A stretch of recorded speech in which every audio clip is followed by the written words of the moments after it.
Sony काम घ्यावे नाम विठोबाचे, कारण काम करून करणार काय? प्रपंच हा मिथ्या आहे, खोटा आहे, मृगजलासारखा आहे. आता रज्जू सर्पाकार आहे, रज्जू सर्पाकार भाषेले जगडंबर. अशा संसाराची काम करून काय उपयोग होणार? सारा बावजा करा आणि घ्यावे नाम विठोबाचे. प्रत्येकानं परमात्म्याचं नाम घ्यावं आणि काय करावं? नामाच्या योगानं नामी परमात्म्याची प्राप्ती करून घ्यावी.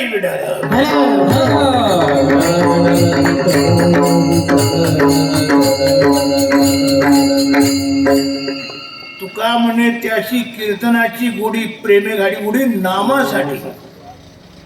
भगवंताला नामाची फार मोठी आवड आहे, त्याच्या नामाची थोर आवडी. आपण नाम घेतल्यानंतर भगवान धावून येतो. हाकेसरची उडी घेऊन या स्तंभ फोडी, आईशी कृपावंत कोण, माझ्या विठाई वाचो. नाम हे अतिशय प्रिय भगवंताला आहे. त्याचं नाम घेतल्यानंतर भगवान त्याच्याकडे धावून येतो. नाम उच्चारिता कंठी आणि पुढे उभा जगजी. म्हणून घ्यावे नाम विठोबाचे. बाकी सगळी कामं बाजूला टाकून देवाचं नाम घ्यावं. विठ्ठल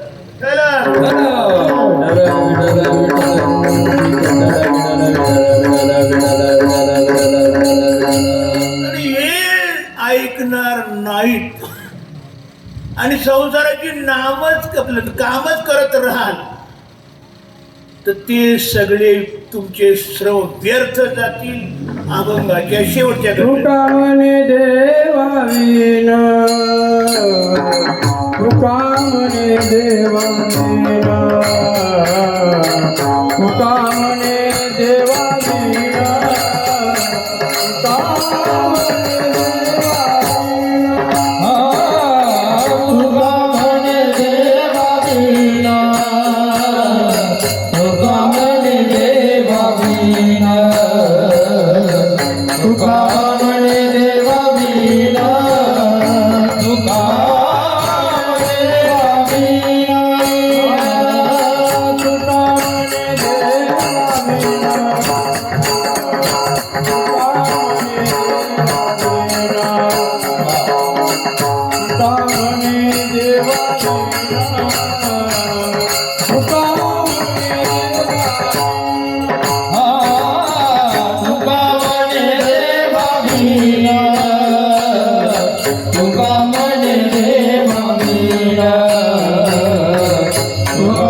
तुका म्हणे देवा विण केलं शीन तो मिथ्या. देवाशिवाय तुम्ही इतरांकरता केलेले श्रम ते सगळे व्यर्थ जातील. काही सुद्धा त्याचा उपयोग होणार नाही. आता प्रत्येकानं समजा जे जे काही संसाराकरता श्रम केले असतील आणि संसार वाढवला असेल, पण यातला एक कण सुद्धा याच्या उपयोगाचा येणारा नाही. सगळीच्या सगळी माणसं मोकळ्या हातानं जाणार आहेत. हात झाडून या जाती पात्र होती दंडाशी. कोणाला काही सुद्धा बरोबर नेता येणार नाही आणि नेलं जात नाही आणि याचा काही उपयोग होत नाही. माईक प्रपंच हा सगळा खोटा आहे. येरती मायके दुःखाची जनिती. नाही आधी अंती अवसान. आज हा प्रपंच शेवटी खोटा म्हणून सोडून जावा लागेल. तुमच्या काही उपयोगात येणार नाही, म्हणजे तुमचे सगळे श्रम व्यर्थच जाणार. लक्षात. मुलाबाळाला मिळेल म्हणतात, नाही, मुलाबाळांना सुद्धा मिळणार नाही. का? कारण त्यांना जे मिळतं त्यांच्या प्रारब्धाने मिळतं, तर तुमचं कमवलं मिळत नाही. तर ध्यान ठेवा, तुम्ही किती कमवलं असेल, जर त्याच्या प्रारब्धान नसेल तर त्याला एक कवडी सुद्धा मिळू शकत नाही. कारण प्रारब्ध अधीन शरीर. प्रारब्धेची भरे पोट तुका करीना बोबाट. अन्न मान धन येतो प्रारब्ध अधीन. म्हणून त्या मुलांना सुद्धा याचा उपयोग होत नाही. म्हणून मुलांकरता करू नका आणि तुमच्या करता करू नका. करा, घ्यावे नाम विठोबाचे. ज्ञानेश्वर माऊली.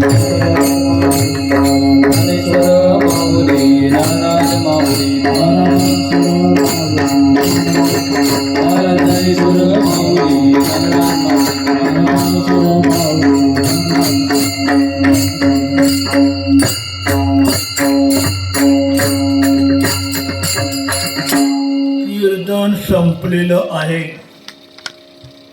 जाता जाता पुढच्या संबंधानं बोलतो. आता हा 25वा साल सुरू होत आहे. सुरू झाले. हे साल आपल्या दृष्टीनं अति महत्वाचं आहे. कारण या 25व्या सालामध्ये जोग महाराजांनी सुरू केलेला माघ शुद्ध दशमीचा महोत्सव 125वा होतो आहे. अतिशय महत्वाचा भाग आहे आणि तो पूर्ण वारकरी समाजाला, वारकऱ्यांना मोठ्या